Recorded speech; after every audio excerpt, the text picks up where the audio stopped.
kahapon guys, ito yung may dumaan daw na ahas na malaki. Yun yung daan niya. Tapos nung nakaakyat na siya dito, nung nakakita ng tao, bumalik siya dito. Tapos ito yung daan niya pabalik. Ayun. Malaki.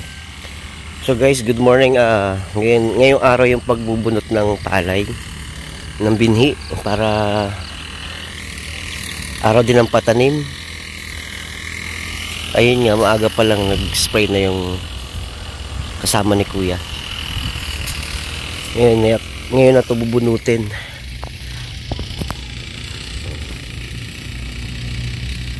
Para itanim. So inaantay na lang nila yung mga tao para magbunot, para magtanim.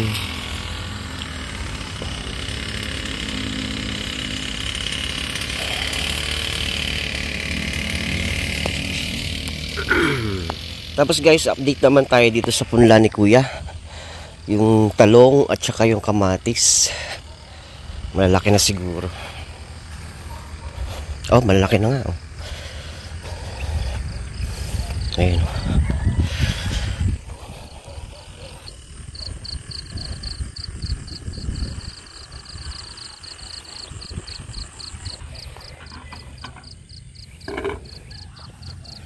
Ayun guys, malalaki na rin yung punlang kamatis.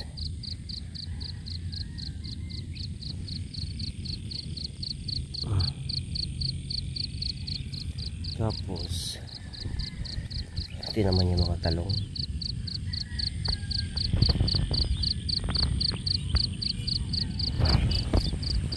Ayun guys, kumuha ng tubig para pang spray doon sa tubigan. May lason yan, lason sa kuhol ata.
Ito yung spray nila dun sa tubigan para mamatay siguro yung mga kuhol.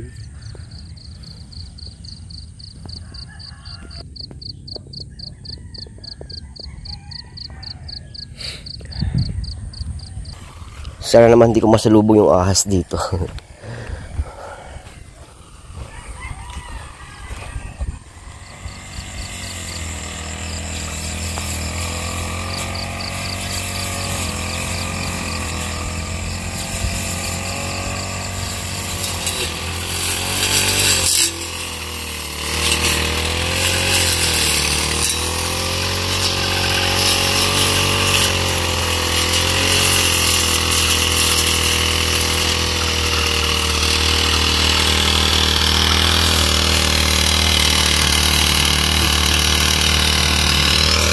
Guys, nililinis yung mga paligid ng mais.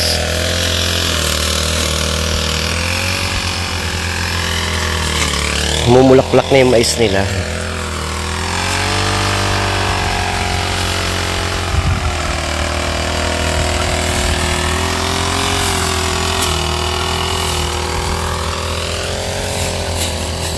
Lapad din, no?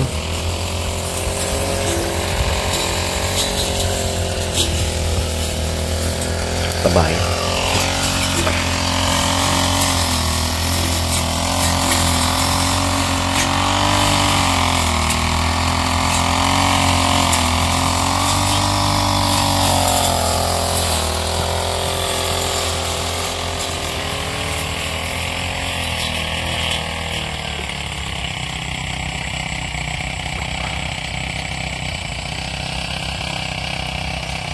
Guys, unti-unti na dumarating yung mga tao na magtatanim. Si kuya, dumating na yung mga kanilang mga sasakyan. Ayan guys, dumarating na yung mga taong magtatanim.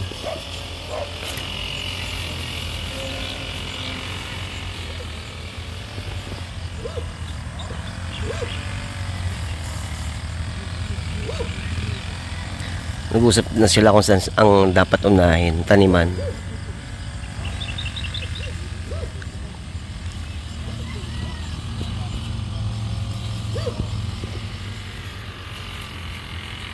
So guys, ganito yung unang ginagawa nila sa punla bago nila dalhin dun sa tataniman.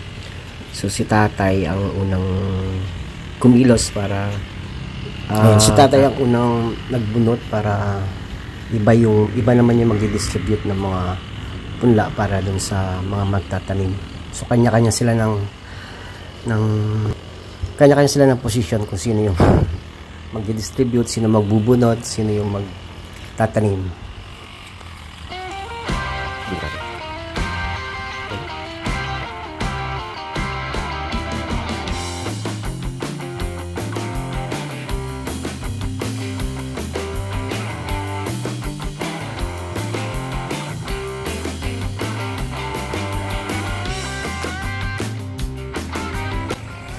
Nandun pa yung mga tao na magtatanim. Dami nila. So guys, ito naman yung gagamitin ni kuya para panghakot ng mga punla.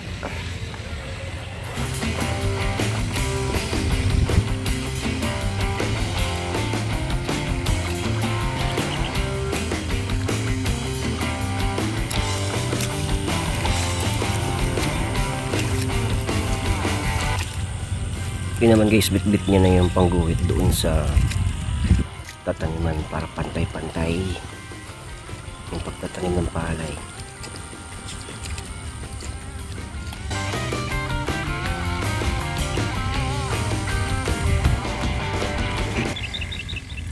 Eto guys, yung nabunot na ni tatay, isa lang sila ng brand ng palay, tsaka ito.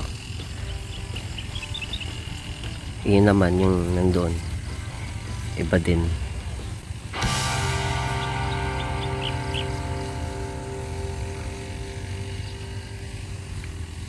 Bali dalawang klaseng punla ang tinanim ang itatanim.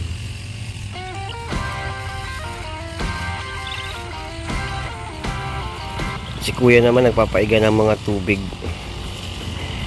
Nilalagyan niya ng mga daanan yung tubig para matuyo.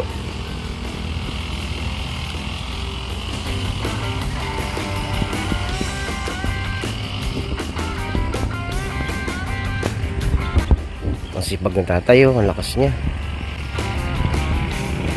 Langan, dating pang-balik.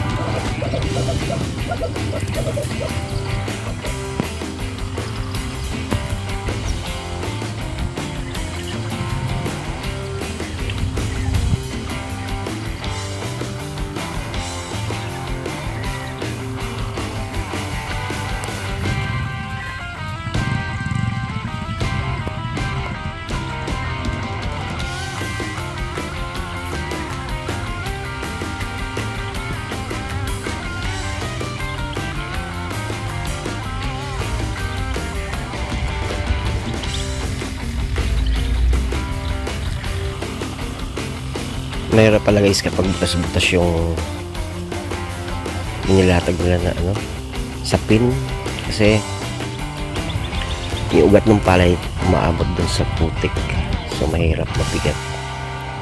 Ayan, hindi siya malinis. Ayun yung nangyayari dun kapag umabot sa putik yung ugat ng palay.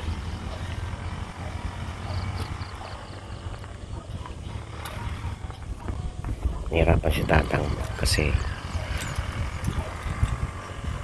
butas yung sapin. Siguro siya yung maghahakot ng punla para dalhin dun sa Ginuguhitan ni kuya. Ginuguhitan.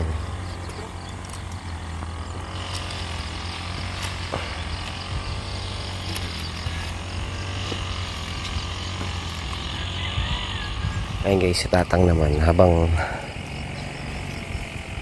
pagkatapos niyang bunutin yung mga punla, yung pinagtaniman, kinakalat niya na, pinapantay niya na rin.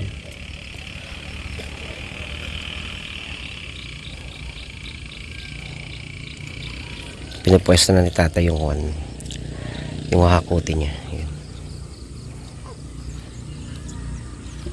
Galing.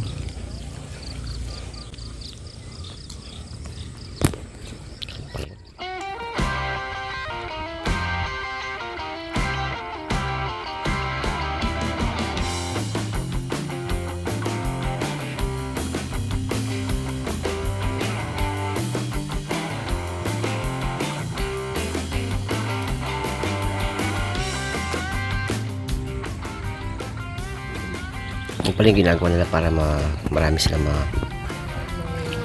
mabuhat.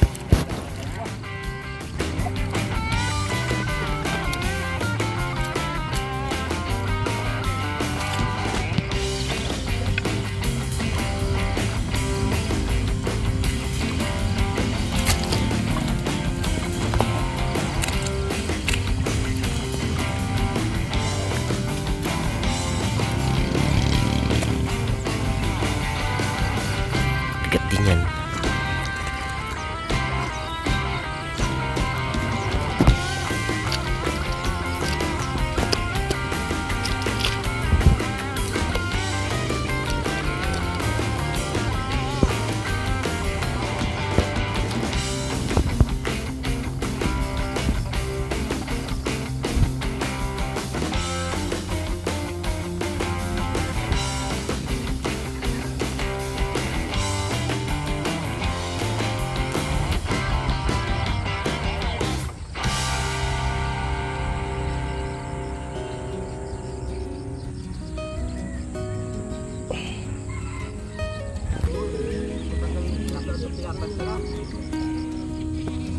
Yung dapat daw palitan na yung plastic.